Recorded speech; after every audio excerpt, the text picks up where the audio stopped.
So I've taken all of the exterior photos now with the emphasis on any blemishes that I was able to pick up on, and dialing in on the panel gaps. So the car presents well when I first saw it, and I'm standing about I'd say about 5 feet now, maybe about 6 feet away, right? So I don't see any blemishes. So I think this is a car that you can call maybe like a 2 to maybe 3 footer, and I can only say that because I know where to look now, right? But really, you have to really scrutinize the car to see some of its blemishes. But let's go ahead and start dialing in now. Looking at the front or the grill area, right? Bezel looks good. I always give them a nice little tap here just to see if things are secured. I just have a chip here and there on the leading edge. Chrome is in decent shape, right? I mean, it's not flawless, but still pretty good. Grill good. Nameplate nicely secured, and headlight in there nice and proper. Okay. Let's start off with the paint meter readings. The paint meter that I'm using reads in the thousandths of an inch. And so what we're checking for is the thickness of the paint, and that's 9 thousandths of an inch. When we get a specific reading of 19.7, that's an indication of body filler, also known as Bondo. As far as how much was used, we don't know that. You would have to sand it down to bare metal to figure that out, but I don't think we want to do that. Okay, so let's start off. 9, 9.5, 7.5, 9, and 8. Okay, good solid readings. Here, I think this is just sap from the trees coming down. When I run my hand across the panels, I don't feel any waviness. It's smooth to the touch. Right? It could probably use a good cleaning still, or maybe a light coating of wax, but it still feels pretty good. Left fender 12, 13.5, and I'm also picking up on some contaminants in the paint. It's going to be kind of hard to see. I try to capture them on the still photos. We'll see if it comes out or not, but you can see like little speck marks right here. If I stand like from here, they disappear. So that's the extent of them. Looking at the left front wheel and tire, don't see any sidewall damage. I don't see any curb rash as well. Okay, and then I always like to get a shot of the wheel well if I can. Sometimes it's a little too tight in there where I can't get the camera in there. I always like to capture as many angles as possible. And then while I'm down here, do a little side panel view. Working my way down, then up, and then I kind of move around a little bit. I'm checking for waviness, dings, or dents. So far, looks pretty decent. All right. Looking at the windshield, didn't see any obvious chips or scratches here on the left side. I'll be checking the operation of the windshield wipers, and I'm gonna be pouring some water down here to check to make sure that it does flow out. It's common for these cars where they get leaves and debris in there, and it actually plugs up the drains, and then you get some rust. So I'll be checking that. Looking at the left side pillar, windshield pillar, just it did lack a little bit of attention to detail here. I see this a lot in a lot of cars. I've never painted the car myself, but it must be tough because a lot of people miss this. When I do see it, that it's been done, it just shows a high level of attention to detail. Okay, let's get the roof reading. 7, 6, 9, and 9. Great readings, no waviness. Feels good. Looking at the chrome here, it's gonna need a little bit of attention if you want to take it to that next level there. Outside mirror is nicely secured, right? And then some of the rubber I think is missing here, and I saw the cracking. Looking at the glass, good shape. Okay, not too bad. Nothing really jumping out at me. Just I don't know what that is. Maybe some dirt or grime. The panels look good for now. I also need to do an analysis there when I'm back at my desk, right? And also like to open and close the doors. This is gonna tell me a lot. I like it when they don't drop and they're nice and solid. So this is catching there on the frame a little bit. So not a big deal, but with little effort, I'm able to close the door. Slightly kicked out. Let me do that with a lot of effort now. Okay, so Okay, so the door does have quite a bit of a drop there from here to there. The swage line should stay aligned. So, and then see how it aligns again. That's the way it kind of should be. All right, so door's gonna need a little bit of attention. Again, just getting it to that next level. Okay, let's get some more readings. Okay, that's our first 19.7 indication of body filler here. So when I get those readings, I like to especially run my hands across it. I want to check for waviness, any cracking, any prep work, right? So far, looks good. All right, moving on here. Left rear wheel, the Goodyear Eagles, and tread looks pretty good. Let's get the wheel well.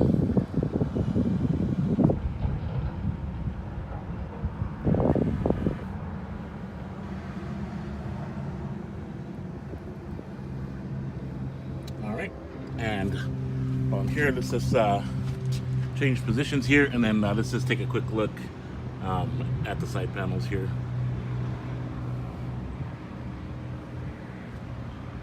Okay, that'll be a nice view of the roof. Looking at the rear glass, don't see any flaws there. It's good. Parcel shelf, aftermarket speakers. Looks like everything is nicely done. And looking at the rear, okay, lines look decent. Let's get some paint meter readings. 8.5, 9, 7.5. And I take way more readings than I need to. Really, 2 per panel is enough, but why not? Okay, that's okay, that looks good. All right, and then let's get a view of the side panels on back here. All right, quarter panel, right? 10.5, 8, 6, 11, 8.5, 16.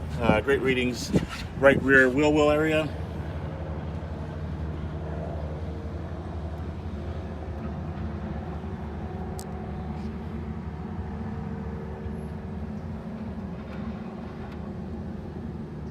And what we're seeing there is this undercoating. And then again, you can see where, you could have used attention to detail here on the roof rail. Let's get some readings up here. 6.5, 7. Here, looking at the leading edge of the roof to the windshield trim, just a little surface rust right there. That's cosmetic. Looking at the glass, look decent. Just a scratch right here, about I don't know, just over an inch. And then moving on here, mirror looks good. You can see a little pitting starting here on the wing window. So again, to get to that next level, that's gonna need some attention. And then let's get some readings here. 5. Okay. Here, just on the back end of the fender to the door, you can see where it's been chipped, and they try to touch it up there. They did a decent job. Here, around the antenna base, you can see where it's cracked, and now there's paint bubbling there. Here, while I'm there, also some chips right there. And then again, I'm seeing that splattering here. This paint finish here. We'll see if that comes out. I'll just take it anyways. Right. And it seems to be running right across all around here, throughout the whole fender. Okay, more readings. 5, 9, okay. 12, 6, 7, and 5. Okay, final wheel well right front. Okay, so I can get the nice shot in there.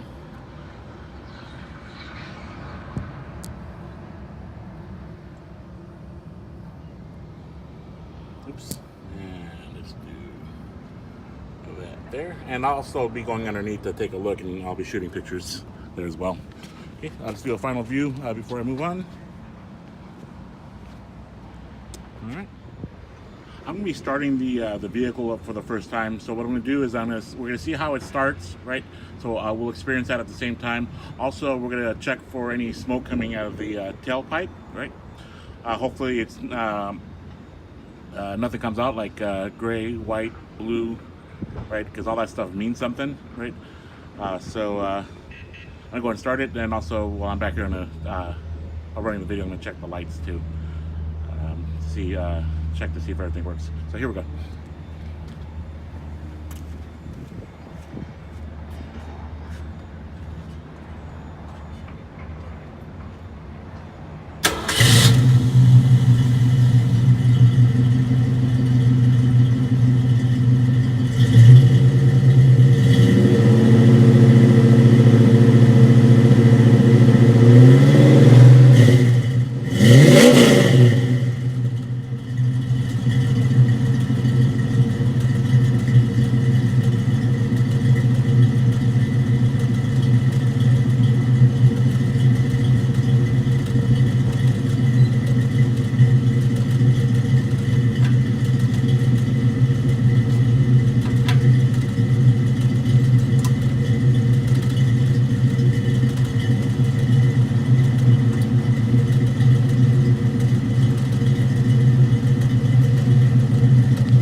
All right, so I'll be reviewing that later myself. Let's see what the outcome is.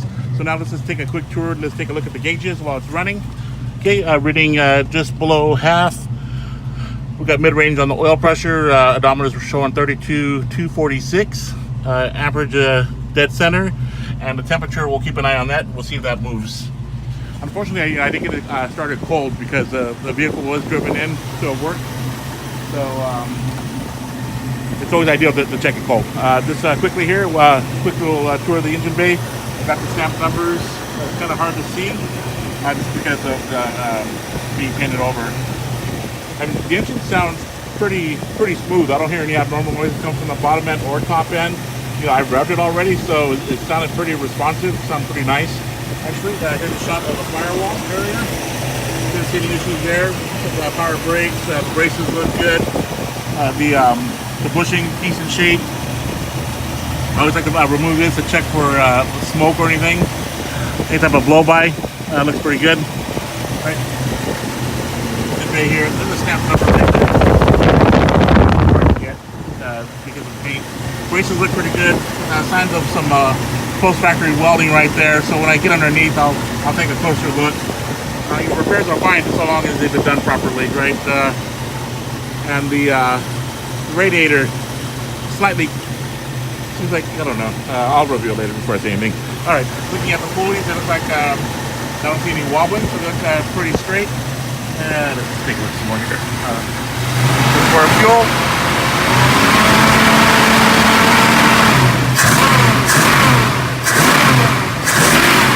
So nice. I mean, it's responding beautifully. One thing I wish I would have seen was some. Oh, maybe I'll see it. But earlier when I went to go check this, the level was too low. So it is coming up here. Let's see here. I have to get past the foam there. But what I'm looking for specifically is signs of bubbling, right? Foam, there might be an additive in there.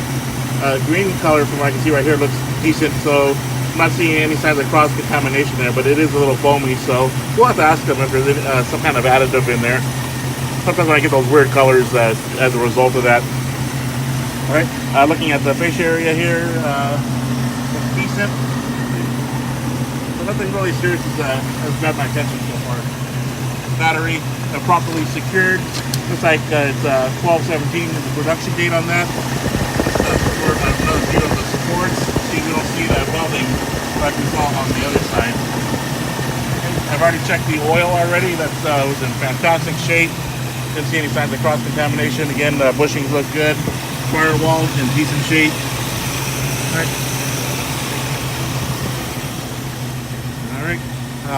So at this point, what I'm going to do is I'm going to shut off the video, but I'm going to actually let it run for maybe 15-20 minutes while I'm still inspecting the rest of the car.